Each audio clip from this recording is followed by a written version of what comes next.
السلام علیکم ورحمۃ اللہ وبرکاتہ. میری سوشل میڈیا فیملی، میں ٹھیک ہوں الحمدللہ، آپ بھی ٹھیک ہوں گے انشاءاللہ.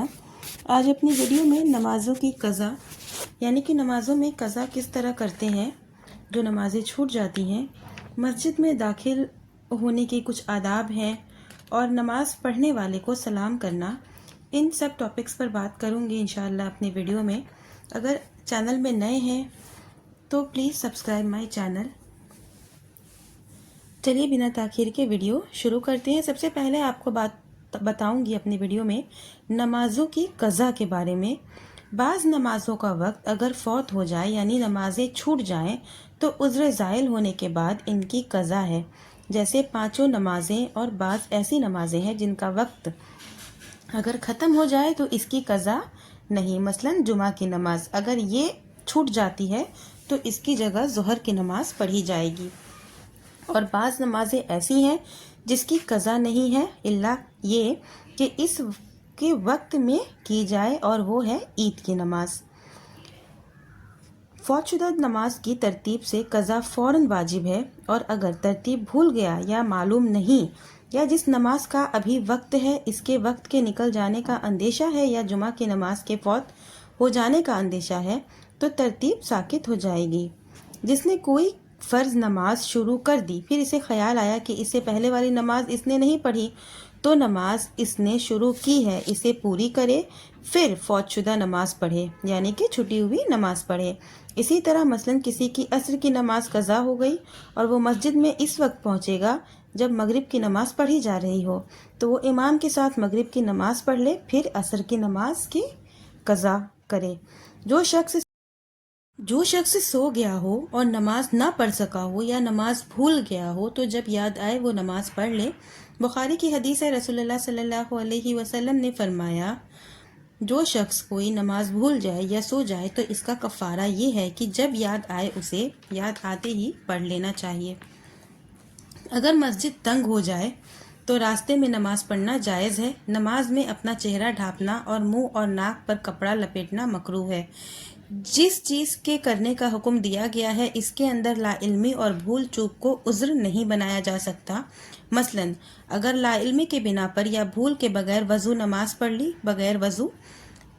پڑھ لی تو اس پر گناہ نہیں، لیکن اس پر وضو کرنا اور نماز کا اعادہ کرنا واجب ہے. البتہ جس چیز سے منع کیا گیا ہے اس میں لا علمی اور بھول چوک کو عذر بنایا جا سکتا ہے. جیسے کہ کسی نے نماز پڑھ لی اور اس کے کپڑے میں نجاست لگی ہوئی ہے جسے وہ نہیں جانتا، یا اسے جانتا تھا لیکن بھول گیا، تو اس کی نماز صحیح ہو جائے گی. سنت یہ ہے کہ آدمی اس مسجد میں نماز پڑھے جو اس کے گھر کے قریب ہو. ایسے ہی مسجد میں داخل ہونے کے بھی کچھ آداب ہیں. مسلمان مسجد کی طرف سکون و وقار سے جائے اور انگلیوں کو ایک دوسرے میں داخل نہ کرے، اس لیے کہ وہ نمازی کی حالت میں ہوتا ہے. حضرت ابو ہریرہ رضی اللہ عنہ سے روایت ہے کہ رسول اللہ صلی اللہ علیہ وسلم نے فرمایا، حدیث ابو داؤد کی ہے، اعوذ باللہ العظیم بوجہ الکریم وسلطانہ القدیم من شیطان الرجیم. میں اللہ بزرگ و برتر اس کی ذات شریف اور اس کی قدیم بادشاہت کے ذریعے شیطانی رجیم سے پناہ چاہتا ہوں. جب نماز کے لیے تکبیر کہہ دی جائے تو تم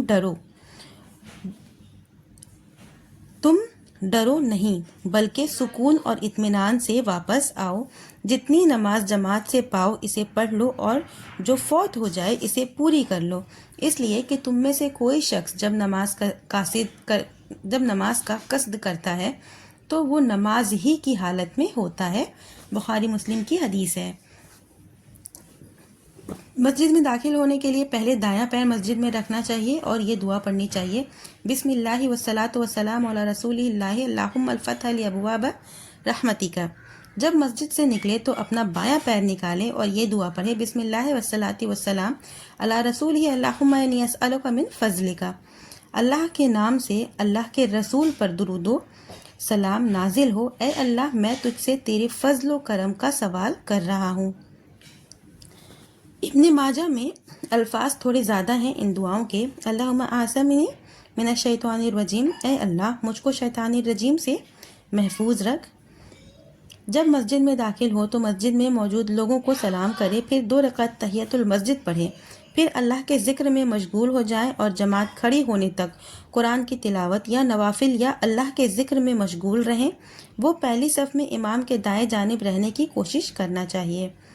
مسجد میں ضرورت مند شخص کبھی کبھی سو سکتا ہے، مثلا مسافر یا فقیر یا جس کا کوئی ٹھکانہ نہ ہو۔ البتہ مسجد کو مستقل سونے اور قیلولہ کرنے کی جگہ بنانا درست نہیں ہے، سوائے حالت اعتکاف وغیرہ کے۔ ایسے ہی سوال تھا ایک کہ نماز پڑھنے والے کو سلام کرنا کیسا ہے؟ اگر آدمی ایسے شخص کے پاس سے گزرے جو نماز پڑھ رہا ہو تو مستحب یہ ہے کہ وہ اسے سلام کرے اور نماز پڑھنے والا اس کو سلام کا جواب اشارے سے دے، چاہے انگلیوں کے اشارے سے کرے یا ہاتھ سے یا سر سے، البتہ کلام نہ کرے، یعنی کہ منہ سے نہ بولے۔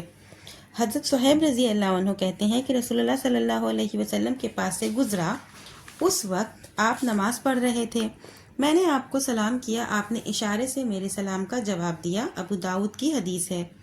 مسجد میں اپنے لیے جگہ خاص کرنا یہ سنت ہے کہ آدمی مسجد میں آنے میں جلدی کرے، بس اگر اس نے اپنی جائے نماز بچھا رکھی ہے اور تاخیر سے پہنچا تو اس نے شریعت کی مخالفت دو طریقوں سے کی۔ ایک یہ کہ وہ تاخیر سے پہنچا حالانکہ اسے پہلے آنے کا حکم دیا گیا، دوسری یہ کہ مسجد میں ایک حصہ اس نے غصب کر لیا اور دوسروں کو وہاں نماز پڑھنے سے روک دیا جبکہ وہ اس سے پہلے پہنچے ہیں۔